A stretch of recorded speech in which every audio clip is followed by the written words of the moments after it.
Fala aí, rapaziada, beleza? Bom, com a guerra que está acontecendo, a gente vê um problema muito grave, que é a desinformação que está acontecendo, né? E outra coisa é que pouca informação de qualidade tem chegado à maioria da população, né? Então, a verdade é que a maioria das pessoas não tem uma noção do que está acontecendo realmente, né? Até por isso, eu e o nosso grupo de canais parceiros, né? Então, Arte da Guerra, Anitablian, Velho General, todos esses grupos, esses canais parceiros, a gente está muito preocupado com isso, tá? Então a gente declarou guerra às mentiras, tá? Então a gente realmente quer trazer conteúdos mais pragmáticos, né? Conteúdos mais analíticos mesmo, sem torcida, né? Sem ter uma preferência, né? Sem buscar um lado ou outro, que isso realmente está sendo muito forte aqui no Brasil, tá? No mundo inteiro, mas isso, no Brasil está impressionante, né? A mídia convencional tem um lado, tá? E eles estão falando muita besteira por aí, tá? Então a gente quer trazer informação de uma qualidade maior, tá?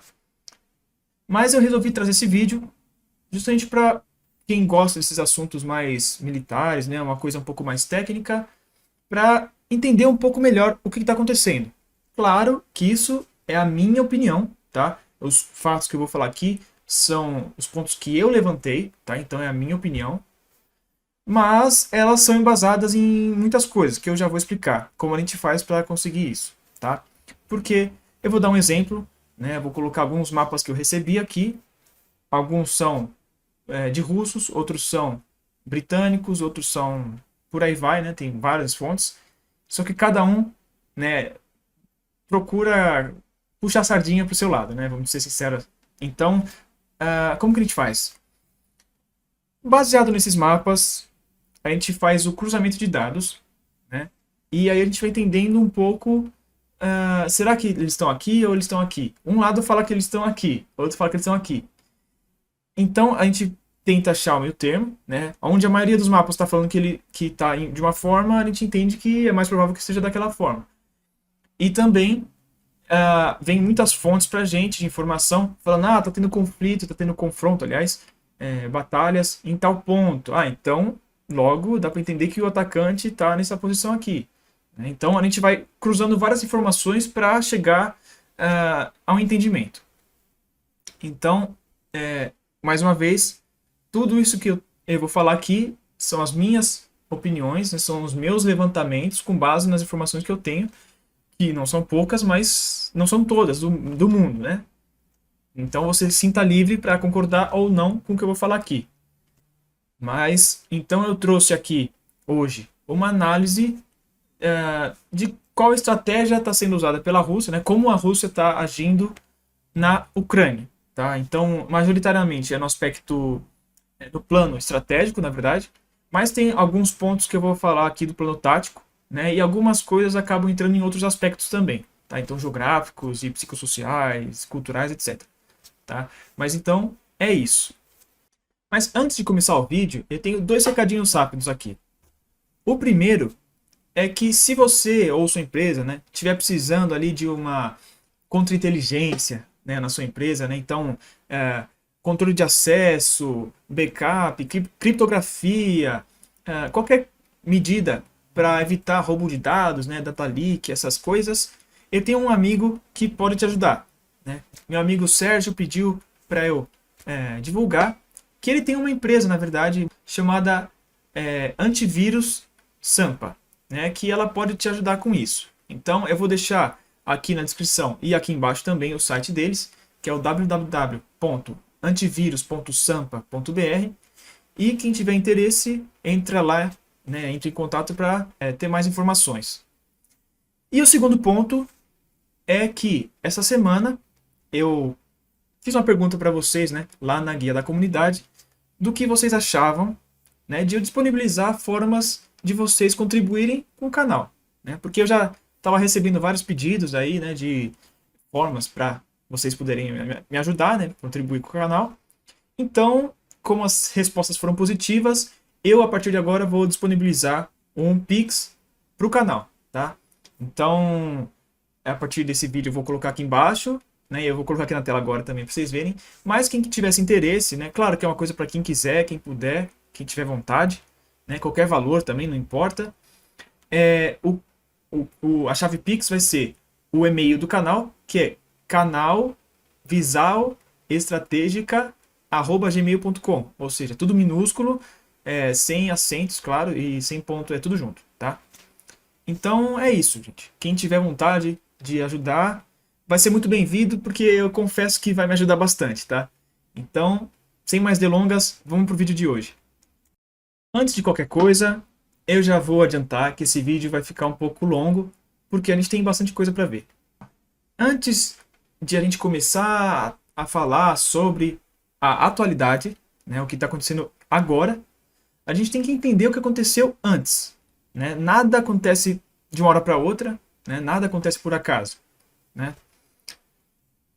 Eu não vou entrar em muitos detalhes além dessa parte mais militar mesmo, né? Dessa parte mais de análise estratégica, porque eu já fiz outros vídeos falando sobre esse assunto, né? Eu fiz mais de um, na verdade. Então, quem tiver vontade de aprender um pouco mais, eu fiz 2 lives ultimamente, nessas últimas semanas, falando sobre a guerra da Ucrânia. Então, quem tiver interesse, por favor, assistam esses vídeos, né? Que eles explicam um pouco mais a parte antes da guerra, né? Assim, parte política, parte cultural, né? Vários aspectos diferentes do porquê que se levou à guerra, né? E do andamento inicial da guerra ali também.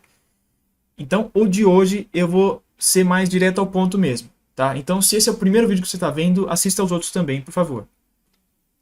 Na parte mais militar mesmo,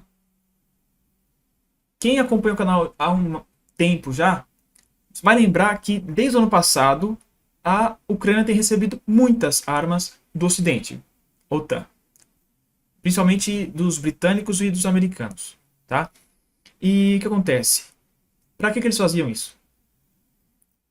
Eles estavam lutando contra os separatistas, né, do Donbass desde 2014.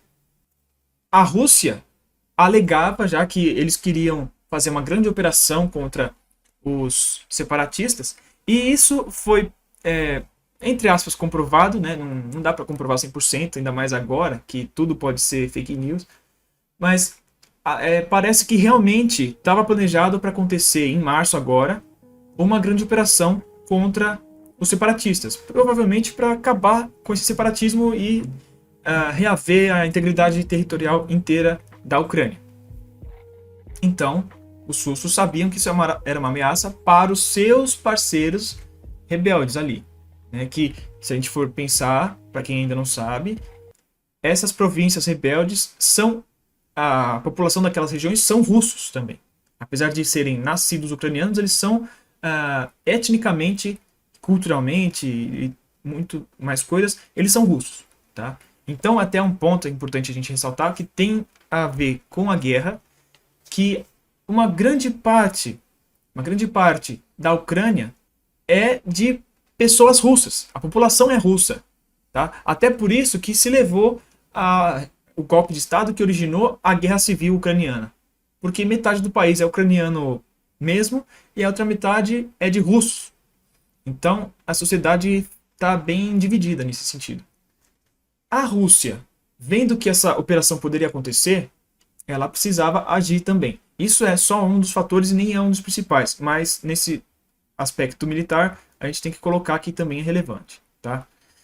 Porque tem outros fatos mais relevantes nesse caso, que seria a entrada da Ucrânia na OTAN e também a conversa que se iniciou uma semana praticamente antes de iniciar a guerra, de que eles poderiam criar armamentos atômicos. Armamentos nucleares, ou seja, bomba atômica. Então, tudo isso foi se somando e a Rússia entendeu que se eles não resolvessem isso agora, poderia virar um problema muito maior no futuro.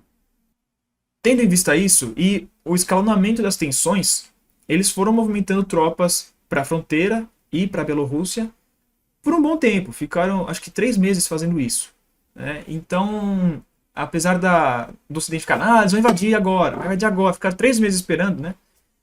Uma hora aconteceu. Realmente, porque eles sabiam o que acontecesse, eles queriam que acontecesse. Mas aí é uma outra discussão, não vou entrar nesse detalhe hoje, tá? Mas eles se colocaram ali para fazer treinamentos, né, vamos dizer assim, preparativos para a guerra, e também, é claro, né, que se colocar ali para preparar para a operação. Hoje a gente sabe disso, mas na época não.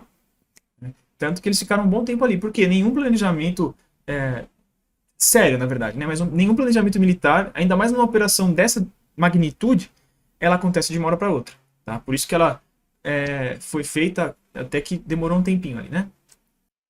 Isso é uma coisa importante que eu estou falando, porque com a operação ucraniana, eles concentraram muito da tropa deles, né, muito do exército ucraniano, nas fronteiras das repúblicas rebeldes, ali na fronteira do Donbass. Né? Por quê? Eles só pensavam nessa operação que eles iam fazer. Então, eu não sei se foi uma falha de planejamento, uma falha de inteligência, ou se foi incompetência mesmo dos comandantes ucranianos, ou se tem algum interesse por trás, não dá para saber. Mas eles não colocaram tantas tropas nas fronteiras com a Rússia, né, na Crimeia, com a Bielorrússia lá no norte. Eles não colocaram, não reforçaram praticamente. Até por isso que a gente vê hoje um grande avanço russo, né? E onde realmente tem o exército ucraniano em massa, tá um pouco mais devagar o avanço russo, mas a gente já chega lá.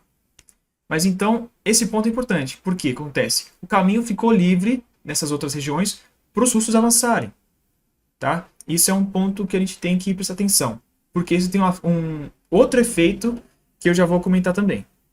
Bom, com base nisso, os russos planejaram encerrar logo a guerra. Né? O plano deles era invadir e acabar logo, assim, dominar a capital, Kiev, e acabar com a guerra. Né? Porque até um ponto interessante, todas as guerras têm, quase todas na verdade, né? Sempre tem exceções, mas elas têm por fim acabar logo. Né? Tem uma frase que diz que o fim de toda guerra é a paz. Né? Ou seja, o objetivo da guerra é a paz. Então, realmente esse era o plano russo de, vamos dizer assim, em 24 horas, 48 horas, acabar com a guerra. Né? Ou seja, dominar Kiev e conseguir os objetivos deles. Mas esse plano, ele logo se mostrou que não seria viável. Né? A resistência que os ucranianos estariam fazendo, e realmente estão, é maior do que eles esperavam. Então, eles foram para o plano B, vamos dizer assim. Né? A abordagem que eles têm agora, ela é um pouco diferente. Tá? Porque, como que é agora? Eles estão tendo um avanço um pouco mais devagar, né? Consolidando bem as posições, né? Então, cercando os objetivos estratégicos, né? As cidades-chave, né? E aí por diante. Estão cercando para conseguir fazer o cerco direito. Né? Vamos dizer assim, eles estão seguindo à risca o manual de guerra de cerco, né? Que é o quê? Cercar tudo, evitar rotas de suprimentos para essa posição inimiga e tudo mais, e fazer bombardeios para enfraquecer essas posições do inimigo, tal, para então poder facilitar o avanço das suas tropas para conquistar esse local. Tá? Então é assim basicamente que eles estão operando. Tá? A gente pode ver isso em alguns lugares, né, como por exemplo as principais cidades que estão tendo confronto, tirando Kiev. Na verdade, Kiev está sendo igual, só que como é uma capital, uma região metropolitana um pouco maior, eles estão tendo um pouco mais de tempo para fazer isso. Mas então você pode ver isso em Mariupol, pode ver isso em Mykolaiv, em Kharkiv, em Chernigov, em Sumi e outras cidades importantes. Tá? Esse ponto tem a ver também com uma outra coisa. Né? Se a gente analisar a parte geográfica da Ucrânia, a gente pode perceber algumas coisas. Né? A primeira, que ela é uma grande planície, para falar a verdade. Né? E ela também tem vários lugares que são ou pântano ou florestas fechadas. Então, tem regiões que não dá para você avançar sem ser pelas rodovias. Né? Então, esse é um ponto importante. A guerra está sendo bastante conduzida, entre aspas, por essas questões. Né? Os russos estão avançando pelas rodovias, né, por essas partes, e os ucranianos estão defendendo nas cidades que são os entroncamentos rodoviários. Tá? Então a gente pode ver que tem várias cidades-chave que elas são justamente esses entroncamentos aí. Então a principal delas, que é a segunda principal cidade da Ucrânia, que é Kharkiv. Então, por que ela é tão importante? Porque dela você consegue chegar em qualquer outro lugar da Ucrânia, né? Bem a grosso modo. Mas vocês entenderam. Então, numa guerra convencional elas já são importantes, mas nessa elas são principais ainda mais. Por quê? Em algumas regiões você precisa passar, é como se fosse um videogame, você precisa passar daquele estágio para poder ir para os outros. Senão você não consegue avançar, né? Então, nesse caso é a mesma coisa, né? Tem regiões que você tem um pântano e uma floresta, que o único lugar que você vai conseguir é chegar numa cidade e daí depois chegar na planície, vamos dizer assim, né? E da perspectiva ucraniana, também dificulta a parte defensiva, porque você não tem questões geográficas, né, naturais, que te ajudam a defesa. Por exemplo, não tem montanhas. O que eles possuem são os rios. É a única coisa defensiva natural que eles conseguem usar. Tá? E então o que acontece? Eles só estão se defendendo nas cidades. Então por isso que a gente vê praticamente nenhuma batalha campal assim grande, como o pessoal pensa, por exemplo, na Segunda Guerra, né? Até porque nesses lugares eles estariam extremamente desprotegidos e extremamente em desvantagem contra os russos, né? Que tem uma grande força blindada, por exemplo, e um número muito maior, apesar de eles não estarem usando tanto, mas não teriam como os ucranianos, vamos dizer assim, a grosso modo, bater de frente com os russos em campo aberto. Então eles estão indo para cidades, que é um lugar que é muito mais fácil de defender para os ucranianos dos russos, né? Então esse é um ponto importante a ser ressaltado também. Antes de eu começar a falar mais da estratégia em si, é bom a gente falar quais são os objetivos estratégicos deles, né? Claro que, obviamente, o principal é alcançar Kiev, né, a capital da Ucrânia, né? Obviamente, né, toda guerra você tem o objetivo de conquistar a capital inimiga, né? Claro, uma guerra nesse formato, né, vamos dizer assim. Quando você quer vencer um outro país, você precisa cortar a cabeça, né? Então, para cortar a cabeça, você precisa alcançar a capital, né? Até daí vem o termo capitulação, né? Que é capitulação? Quando você, nas guerras antigamente, né, você alcançava e dominava a capital, não importa que tinha uma grande parte do país ainda para dominar, você ganhava a guerra, porque você dominou a capital. Então, quando você dominava a capital, o inimigo capitulava, né? Faz sentido. Então, nas guerras há já algum tempo, isso vem mudando um pouco, né? Tem havido resistências, mesmo com a capital tomada, mas geralmente tem essa parte da capitulação. Então, obviamente, o primeiro objetivo de todos é dominar Kiev, a capital ucraniana. Mas tem outros pontos-chave também. Tá? Kharkiv, por si só, já é um ponto importante, né? Sendo a segunda principal cidade da Ucrânia, mas também porque ele é um importantíssimo entroncamento rodoviário, né? E ele permite o acesso para outras regiões. Tem outros pontos-chave, né? Como a gente pode ver o conflito bem intenso em Mariupol. Por quê? Porque Mariupol é uma cidade portuária, basicamente é uma cidade costeira, e ela também é um entroncamento rodoviário, né, um pouco menor, mas ela é extremamente importante, porque também é a ligação entre a parte do avanço sul e a do sudeste, né? Então, ou seja, a parte ali que as forças saindo da Crimeia dominaram, conectando para as repúblicas ali do Donbass. Então, Mariupol é bem no meio dessas duas. Por isso que agora ela está cercada. E é o último ponto que falta para conectar essa parte da Crimeia até as repúblicas do Donbass. E, do outro lado, um objetivo muito forte é Odessa, que é a principal cidade ucraniana portuária, né, o principal porto ucraniano, no lado ocidental deles, mas é um dos principais de sempre também. E também tem a parte, para os russos, ele é um ponto importante para eles também. Tá? Por que eu digo isso? O que a gente chama de Novorússia, que são os territórios que a maioria da população são russos, são todas essas regiões do leste e do sul. Então, uma das hipóteses é de que os russos queiram reivindicar essas terras para eles também. Tá? Eu não confesso que não acho que é tanto isso, mas esse controle deles pode ser real, né? Então, um dos objetivos também é importante é chegar a Odessa. Por quê também? Se eles dominarem Odessa, eles cortam totalmente o acesso ao mar da Ucrânia. E isso tem um gravíssimo efeito econômico em qualquer país. Os países que são sem acesso ao mar, eles são extremamente afetados negativamente economicamente, porque para qualquer lugar que eles forem exportar no âmbito internacional, eles precisam passar por outros países, isso aumenta os custos, né, etc. e tal. Mas então seria um grande golpe russo na Ucrânia, tá? Se eles dominassem Odessa.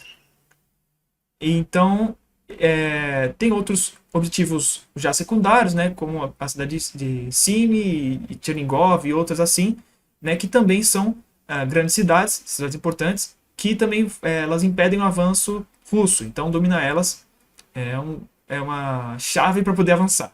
Algumas horas parece que elas estão dominadas já, alguns alegam que sim, e outros alegam que ainda está em confrontos e etc. Né? Então, Chernigov parece que ainda está realmente sendo contestado e Simi parece que já estão bem. Então, esses são os pontos, acho que já dá para a gente partir para o próximo passo. Então, continuando. Os russos, eles estão avançando por, vamos dizer assim, 4 locais principalmente, né? 4 linhas de avanço, vamos dizer assim. Uma é pelo sul, né? Saindo da Crimeia. A Crimeia foi a ponto de partida de uma força que ela avançou ao norte, né? Então toda aquela região ali do norte da Crimeia.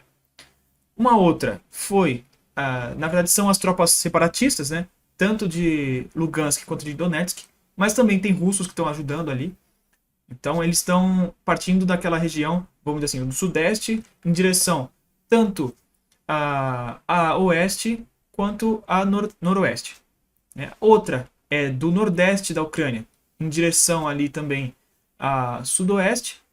E a principal, eu diria, saindo da Bielorrússia, né, vindo para o sul, ou seja, saindo da Bielorrússia, indo em direção a Kiev. Essa é a principal delas. Apesar de a gente ter que sempre filtrar as informações de qualquer lugar que a gente tenha, né? Então, vamos supor aqui dos mapas, que é o que eu ia falar agora. O mapa russo, apesar de ele ser exagerado em algumas coisas, é importante falar, não é um mapa oficial, tá? É um mapa de algum russo que fez aquele mapa, que apesar de ser exagerado em algumas coisas, ele foi o que me ajudou a compreender a situação ali, tá? A parte estratégica em algumas partes.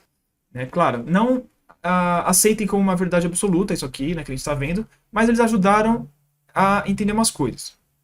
Se a gente olhar bem, a gente pode entender que está acontecendo o quê?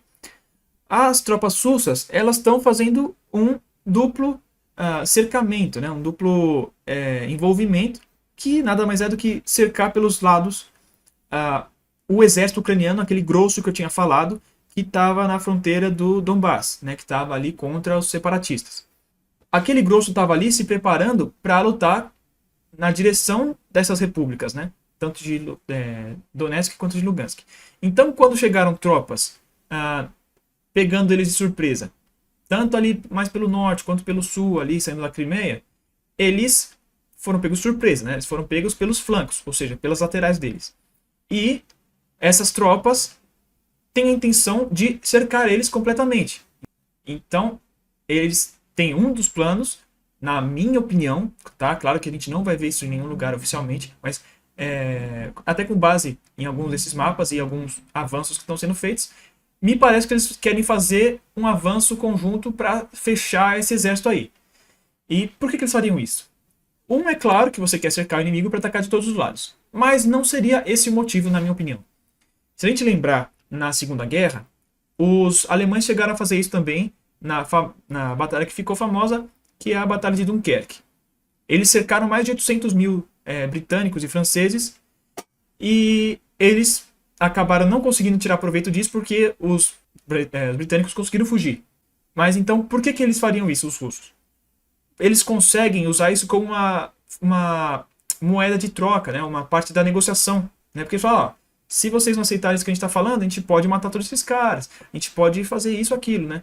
Então, é um ponto bastante importante. Também porque, se esses caras ficarem muito tempo cercados, esses militares ucranianos, eles, uma hora ou outra, vão ficar sem suprimentos. Então, eles vão ter que render. Então, de qualquer forma, é uma posição bem complicada para os ucranianos, se os russos vierem a completar esse cercamento. Agora, o ponto é que realmente esse é o grosso do exército ucraniano. E os russos estão tendo uma resistência bem grande para conseguir avançar. Os ucranianos estão se definindo bastante. Então, os russos não conseguiram até agora grandes avanços para fechar, para a gente chama cortar os ucranianos. Os ucranianos eles estão conseguindo se rearranjar, né? Eles estão conseguindo se adaptar para essa situação nova e de uma forma que eles conseguiram evitar esse cercamento, então eles não vão ser cortados agora, tá? A não ser que aconteça um novo reforço das tropas russas, eles venham com força total ali e fechem, aí provavelmente eles vão conseguir, mas por enquanto não estão conseguindo isso. Ao sul, os russos estão tendo um outro problema, que a gente chama de, o termo em inglês é overextension, né? Mas a gente pode chamar de superextensão, né? Que é o quê? O avanço deles foi, acho que, mais fácil do que eles esperavam. Então o que acontece? Eles estão com menos tropas do que eles precisariam para continuar de onde eles estão agora. Por quê? O número de militares que eles têm nessa força que saiu da Crimeia, eles não conseguem mais concentrar militares o suficiente para atacar os pontos principais, porque eles estão divididos em forças menores em outros lugares, né? Por isso que eles acabaram dominando bastante território, tá? Então o que acontece, por exemplo, agora eles estão tendo uma dificuldade um pouco para avançar em Mykolaiv. Mykolaiv é um ponto extremamente importante. Por quê? Porque um dos objetivos russos seria chegar a Odessa, como eu já falei. Então, para eles chegarem em Odessa, ou eles iriam por mar, ou eles seguem da estrada que vão nesse ponto aqui de Mykolaiv até Odessa. Então, Mykolaiv é um dos entroncamentos rodoviários que eu comentei, e por isso os russos precisam dominar ele, porque eles não conseguem partir por outro lugar, porque Mykolaiv é justamente no rio Bug. Então, vocês entendam que os rios eles são uma grande barreira natural, né? Eles são uma defesa natural que ajuda muito os ucranianos nesse ponto, né? Porque eles têm alguns rios que são bem complicadinhos aí, como o principal deles é o rio Dnieper, né?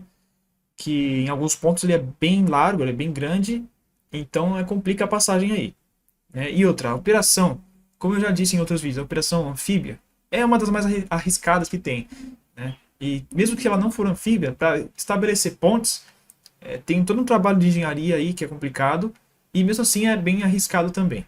E até esse é um outro ponto que eu vou comentar daqui a pouquinho, tá? Mas então ao sul é isso.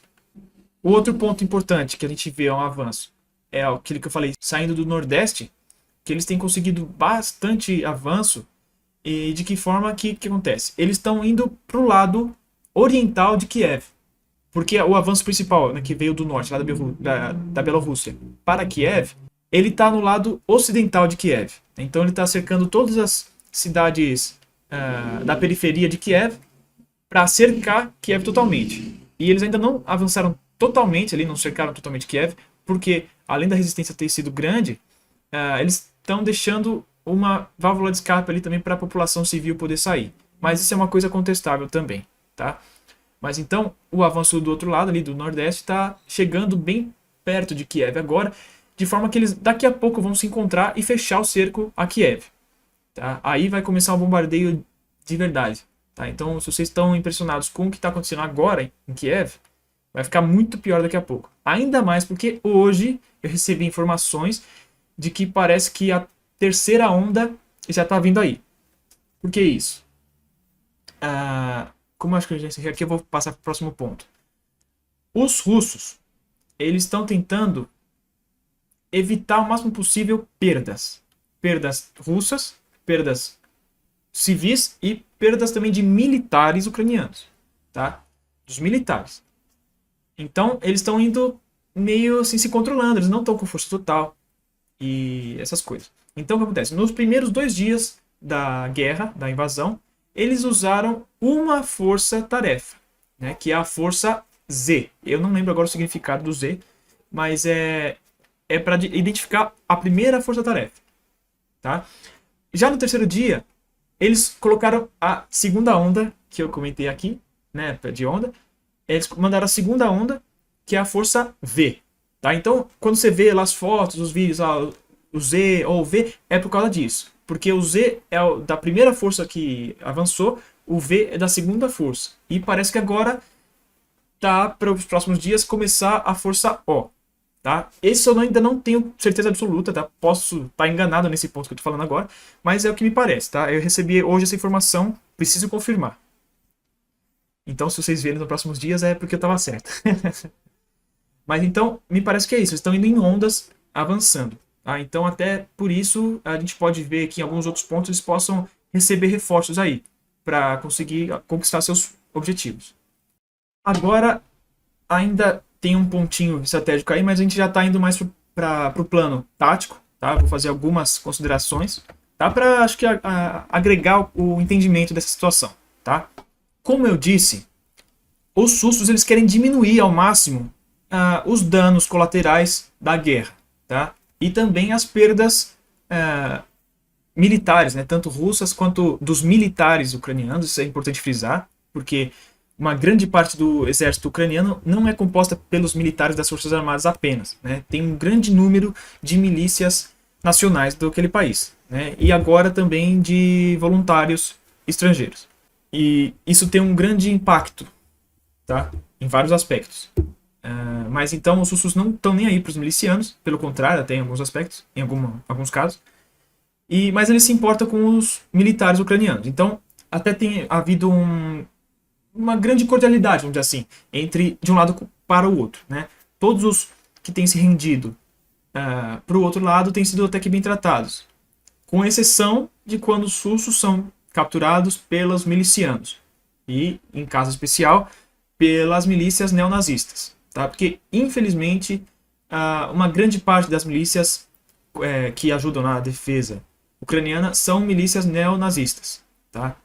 E, infelizmente, ainda mais, essas são as que têm tido um maior apelo. Então, são as que são mais poderosas. Em alguns aspectos, eles são até mais poderosos que as próprias forças armadas ucranianas, na minha opinião. Mas não em força literal, não em poder de fogo, né? Não em números militares. Mas, acho que em questão de influência e poder político, eu diria que sim.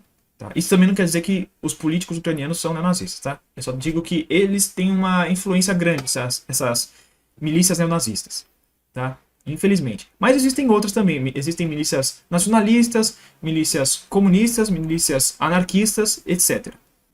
Os russos querem diminuir esses danos colaterais.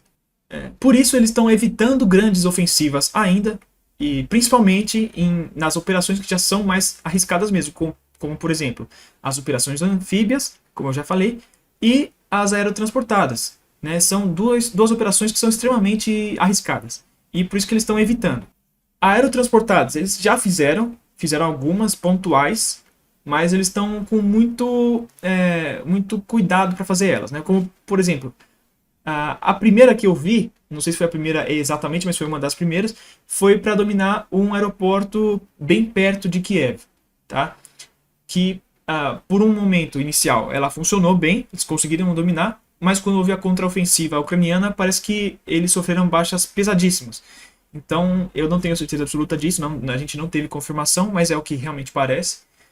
E depois disso eles evitaram. Mas depois, acho que por terra, eles vieram a fazer uma nova ofensiva e conseguiram recapturar esse aeroporto, que tem sido uma das formas de reforçar aquele ponto para as forças russas, tá? Então até esse é um outro ponto. Só que assim, de qualquer forma, eles estão evitando fazer essas grandes ofensivas. Até por isso a gente não teve uma ofensiva em Kiev, então sendo ofensivas bem mais tranquilas nas outras cidades. Na verdade, eu vi algumas coisas que me levaram a acreditar que, na verdade, os conflitos que estão acontecendo nessas cidades, quer dizer, em alguns casos, são forças de reconhecimento, né? Ou ataques só para, vamos dizer assim, de uma forma geral, menos técnica. Eles estão vendo onde estão os inimigos, como que está a capacidade deles, né? Então eles vão lá, esperam ser atacados, vão ver onde... tá, eles estão ali naquela região ali, naquela direção. Tá bom, anota, volta para os seus comandantes, passam essas informações para quê? Para que quando eles fizerem o planejamento, eles já souberem mais ou menos o que esperar, né? Já souberem mais ou menos aonde os inimigos vão estar, tá? Então, por isso que a gente está vendo conflitos ainda de uma intensidade um pouco mais baixa em algumas cidades, tá? Cidades um pouco menores, né? Como, por exemplo, Mariupol, Mykolaiv, eu diria que já são conflitos mais já ofensivos mesmo, tipo, já são operações reais, mas ainda em menor intensidade, Tá? Agora, em Kharkiv e Kiev, com certeza, ainda não são ofensivas totais. Mas o que acontece, que eu estava falando das forças anfíbias, é porque houve até uma notícia que ela se provou falsa, de que os russos teriam invadido por assalto anfíbio Odessa. Mas isso ainda não aconteceu. Tá? Eu acredito que isso possa ocorrer, até já vi outras pessoas comentando isso, quando estiverem já se aproximando da cidade. Quando eles chegarem, já começarem a cercar, aí eu acredito que pode ter uma Combined Arms, né? Uma ofensiva conjunta por via terrestre e por via naval. Né? Que aí eu acredito que possa ocorrer. Até lá, eles não vão arriscar seus militares e seus navios para uma ofensiva dessas. Tá? E outro ponto disso é que quando você faz um cercamento, quando você vai fazer uma ofensiva em uma posição defensiva, você não ataca de uma vez. Você não chega e já ataca. Você faz primeiro o quê? Uma supressão, uma barragem de artilharia, né? E hoje em dia, com mais meios, você faz uma série de bombardeios antes de atacar. E é o que está acontecendo em uma boa parte da Ucrânia. Até para diminuir os riscos para os russos.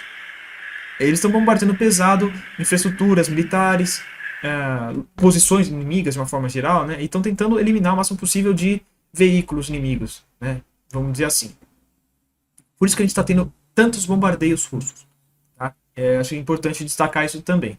Tá? E esses bombardeios estão sendo bem precisos até. Eles estão tentando evitar, como eu já falei, acertar alvos que sejam muito complicados de acertar, que possam acarretar um risco para a população civil. Mas isso também não tem impedido de que tenham morrido civis. Tá? Então, realmente, sempre acabam acontecendo danos colaterais, sempre acabam morrendo inocentes. Mas, se a gente for ver, se a gente falar realmente, o número de dano de mortos inocentes, né, é muito menor do que a média ultimamente, vamos dizer assim, em conflitos por aí. Tá? Claro que a morte de uma pessoa é sempre uma tragédia, tá? Só que o número ainda está sendo bem baixo, graças a Deus. Né? Porque os russos estão tendo esse cuidado, falando sério. Né? Porque aí tem vários aspectos que a gente pode falar. Uma porque em boa parte desses terrenos são russos, então eles não querem matar outros russos. E em outros aspectos, legitimidade, né? Porque se eles conquistam Kiev e colocam um governo favorável a eles, se eles mataram um monte de civil, eles não vão aceitar esse governo novo. Né? Eles não vai ter legitimidade. Tá, eu estou resumindo muito, mas é isso.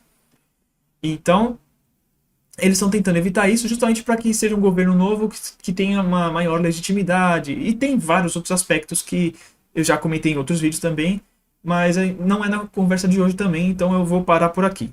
Mas é importante entender isso. Eles estão tentando fazer ataques cirúrgicos. Tá? E isso ainda tem um outro ponto, na verdade, que foi aquele que eu comecei a falar, dos aeroportos. Né? Porque essa medição do risco dos russos está sendo muito forte. Então, vamos lá. Os russos não querem sofrer nenhum tipo de baixa. Então, agora, uma das poucas coisas que poderia fazer apresentar alguma ameaça seriam aviões e drones e tal, inimigos. Por isso que os russos chegaram logo avassaladoramente destruindo a força aérea ucraniana. Tá? Ela não está 100% destruída, mas está tipo 98%, 99%. Ela já está tipo, praticamente vencida. Né? Resta muito pouco do que usar. Tanto é que uma prova muito clara disso são as grandes colunas que os russos estão enviando. Por que acontece? Em uma situação de conflito mais parelho, né, quando você tem o risco de uma aeronave inimiga interceptar esse comboio, você faz comboios muito menores e faz muito menos comboios. Porque eles são muito sensíveis, são muito desprotegidos, é difícil você proteger, né? Eles são muito fáceis de serem destruídos. Então, você evita fazer. E os russos estão fazendo alguns enormes e grandes, né? E muitos. Então, isso realmente apresenta que não tem esse risco para eles. Então, a defesa aérea russa e a própria aviação mesmo de caça fez um trabalho muito intenso e já acabou com a força aérea ucraniana praticamente. O risco que existe para eles agora são, na verdade, as defesas antiaéreas ucranianas derrubarem esses aviões aí que eles têm conseguido, alguns. Né? Não está sendo ineficaz. Tá? A questão é que é um dano que não faz tanta pressão. Então, é um dano que não está sendo tão sentido pela Rússia. Né? Apesar de eles estarem sendo até que razoavelmente efetivos. E até por isso, né, mais um ponto, para evitar o uso de aviação contra os russos, os aeroportos que eles não estão conseguindo capturar, ou que estão muito longe, ou que não faz sentido para eles tentarem preservar, eles estão bombardeando. Tá? Por quê? A aviação que sobrou, ela ficou escondida agora, eles não estão operando de forma nenhuma, porque sabem que eles subirem, não vai dar um pouco, eles já vão ser destruídos. Então o que eles estão usando são os drones que restaram também, né? Principalmente os drones turcos Bayraktar, né? Que são famosos aí. Mas é o que tem sobrado para eles usarem, né? E é o que os russos têm tido trabalho um pouco para lidar. Mas é por isso que os russos têm destruído os aeroportos mais distantes. Então, é basicamente isso. De forma geral, os russos já têm uma supremacia aérea facilmente e na naval também, tá? Porque também, logo de cara, a marinha russa é muito mais forte que a ucraniana, mesmo não sendo tão poderosa assim no âmbito internacional, né, comparando com outras superpotências, mas ela é forte e muito mais forte que a ucraniana era, porque agora já também resta muito pouco. Tá? Até por isso que eles poderiam fazer uma invasão anfíbia, porque eles já lidaram com a marinha ucraniana. Mas eles ainda têm alguns meios aí que estão aportados. Né? Então, eles sabem que se eles saírem do porto, eles são destruídos. Né? Isso que mesmo lá eles são. Eles podem vir a ser destruídos, mas eles estão lá. Né? Porque a ideia dos russos é evitar o máximo possível destruir meios dos ucranianos para não ser necessariamente destruídos. Bom, eu acho que eu poderia falar mais uma coisinha ou outra, mas eu acho que em geral é isso, porque eu já falei bastante, né? O vídeo com certeza vai ficar longo. Então eu acho que a gente já pode parar por aqui, porque eu acho que já deu para explicar vários pontos, né? Para quem não tem nenhuma informação do que está acontecendo lá, né? Porque é uma informação que fica realmente represada, né? Não é todo mundo que recebe. Então eu acho legal falar um pouco disso para o pessoal ter uma compreensão um pouco mais profunda no aspecto militar do que está acontecendo. Isso independentemente se você preferir os ucranianos ou os russos, ou se você não tem lado, que é melhor na verdade, até porque não é nossa luta.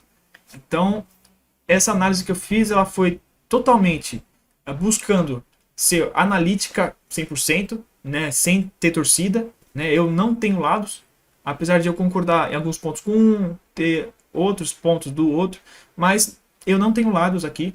Tá? Essa foi uma análise bem pragmática, né? Foi bem realista, porque eu acho que isso é o que todo mundo busca hoje em dia, né? Você tem que fazer sua própria, seu próprio pensamento, né? Você tem que ter sua própria opinião. Não posso eu forçar a minha opinião para vocês. Eu tenho a minha opinião e tudo que eu estou pondo aqui é a minha opinião, mas eu estou pondo para vocês pensarem sobre e chegar às suas conclusões, tá? Então, isso é o que eu gostaria que todo mundo fizesse, mas são poucos os que fazem na verdade. Então é por isso que eu estou colocando esse vídeo de hoje, para permitir vocês tirarem suas conclusões, né, e entenderem um pouco melhor de como está ocorrendo a guerra, tá?